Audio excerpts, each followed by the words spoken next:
Bismillahirrahmanirrahim. Assalamualaikum warahmatullahi wabarakatuh. Alhamdulillahirabbil alamin. Wassalatu wassalamu ala asrofil anbiya'i wal mursalin wa ala alihi rasulillahi ajmain. Amma ba'du. Hadirin yang berbahagia, dalam kesempatan yang berbahagia ini, marilah kita panjatkan puji dan puji syukur kita kehadirat Allah Subhanahu wa Ta'ala, karena dengan limpahan karunia-Nya kita bisa bersama-sama di sini.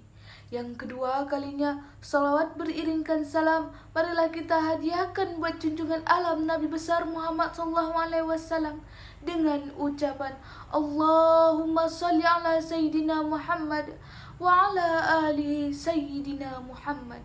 Semoga dengan banyaknya kita bersolawat kepada Nabi Muhammad SAW, kita mendapatkan syafaat di yaumil akhir nanti.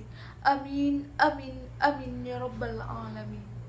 Abu A'la al-Maududi dalam kitabnya Nabi Islam mengatakan bahwa hanya dialah satu-satunya teladan Rasulullah SAW adalah teladan yang paling lengkap. Di dalamnya terdapat keagungan dan kemuliaan fitrah-fitrah manusia, kehebatan akhlak Rasulullah SAW dan keberhasilannya memimpin negara telah tercatat dengan indah dan rapi dalam sejarah peradaban umat manusia. Sehingga pantaslah kehebatan beliau diabadikan oleh Michel Hurt dalam bukunya 100 peringkat paling banyak orang yang berpengaruh dalam sejarah, sangat berpengaruh dalam sejarah. Beliau menempatkan Nabi Muhammad SAW pada peringkat pertama.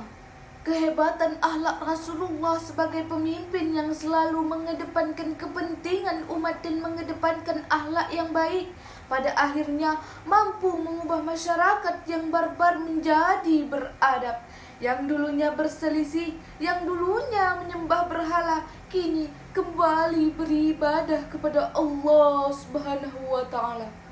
Mengingat keberhasilannya dalam memimpin, maka pada kesempatan kali ini saya akan menyampaikan ceramah dengan judul Kepemimpinan dalam Konsep Islam, yang diawali dengan firman Allah Subhanahu wa Ta'ala dalam Quran surah Al-Ahzab ayat 21 yang berbunyi A'udzubillahi minasyaitonirrajim.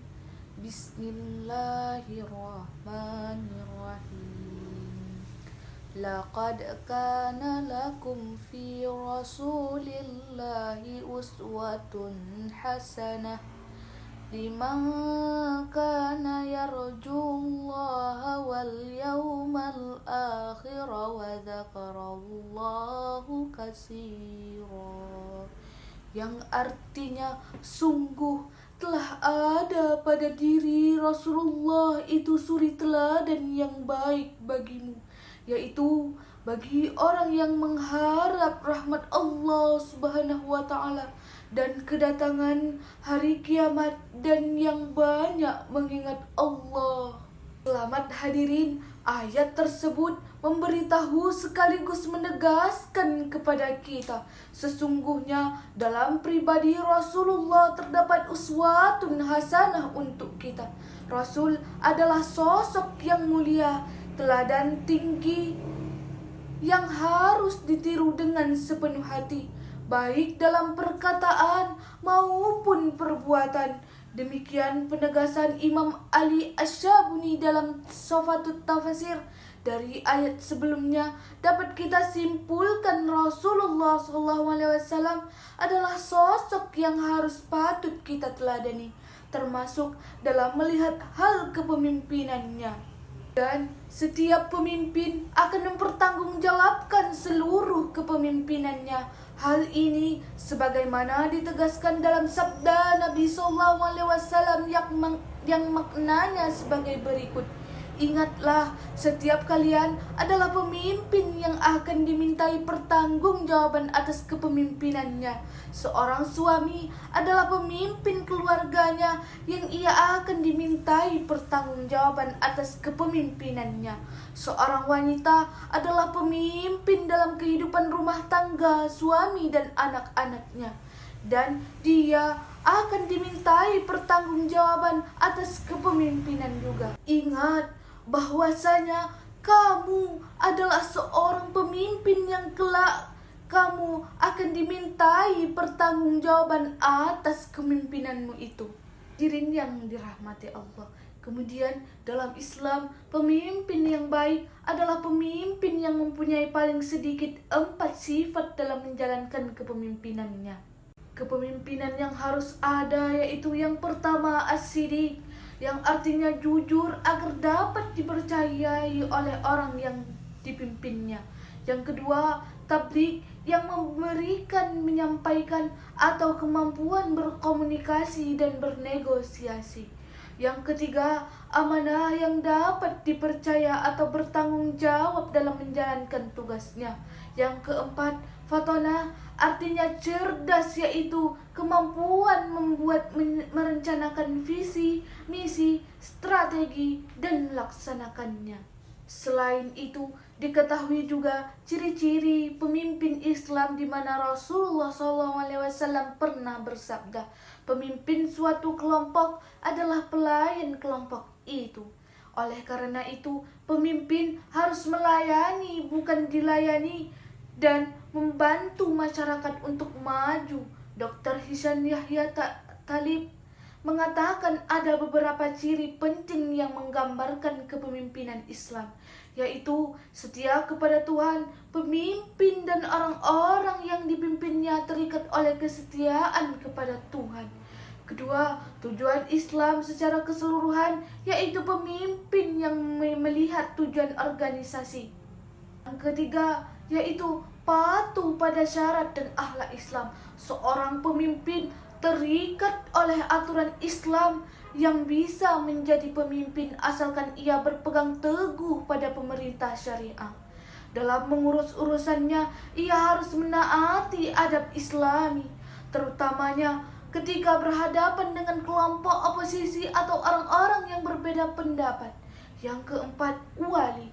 Pemimpin menerima kekuasaan sebagai amanah dari Allah Subhanahu wa Ta'ala, dibarengi dengan tanggung jawab yang besar.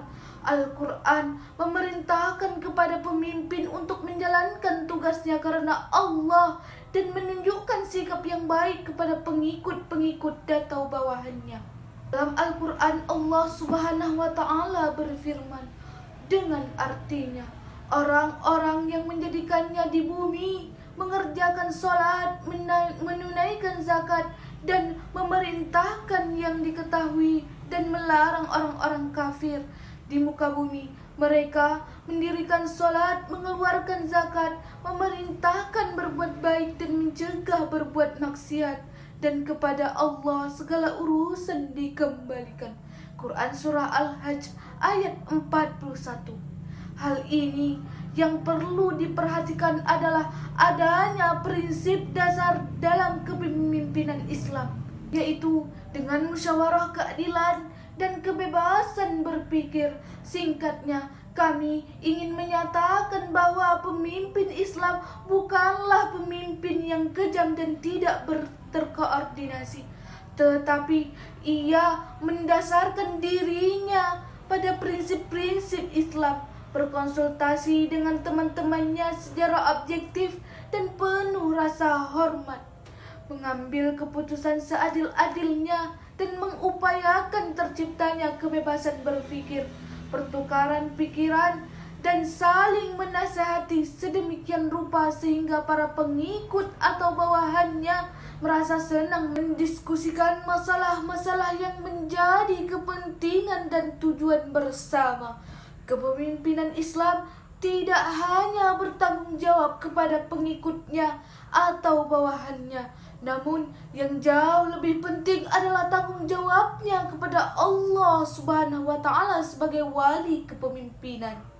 Maka perlu dipahami bahwa seorang muslim diminta untuk memberikan nasihat ketika dibutuhkan, seperti dalam hadis Nabi Muhammad SAW dari Tamim bin Awas meriwayatkan bahwa Nabi SAW pernah berkata, Agama adalah nasihat. Kami bertanya, kepada siapa? Beliau menjawab, kepada Allah, kitabnya, rasulnya, kepemimpinan umat Islam, dan kepada umatmu. Karena dia melihat adalah sosok kepemimpinan ideal yang sangat sukses dalam sejarah dunia, bahkan menjadi rahmatan linnas, rahmat bagi umat manusia, dan rahmatan lil alamin, rahmat bagi alam. Hadirin yang budiman, pada prinsipnya setiap manusia adalah pemimpin. Setidaknya seseorang memimpin dari seluruh diri metafisiknya. Hadirin yang dirahmati Allah, sebagai akhir dari ceramah ini dapat kita simpulkan bahwa seorang pemimpin adalah pembawa amanah. Oleh karena itu, para pemimpin hendaknya merefleksikan dan mengadopsi metode dan strategi Rasul dalam memimpin dan menjalankan amanah, yakni selalu mengedepankan kepentingan umat dan mengedepankan akhlakul karimah dalam memimpin. Pemimpin seperti inilah yang kita harapkan.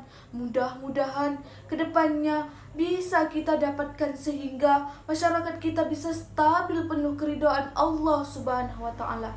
Amin, amin ya Rabbal Alamin.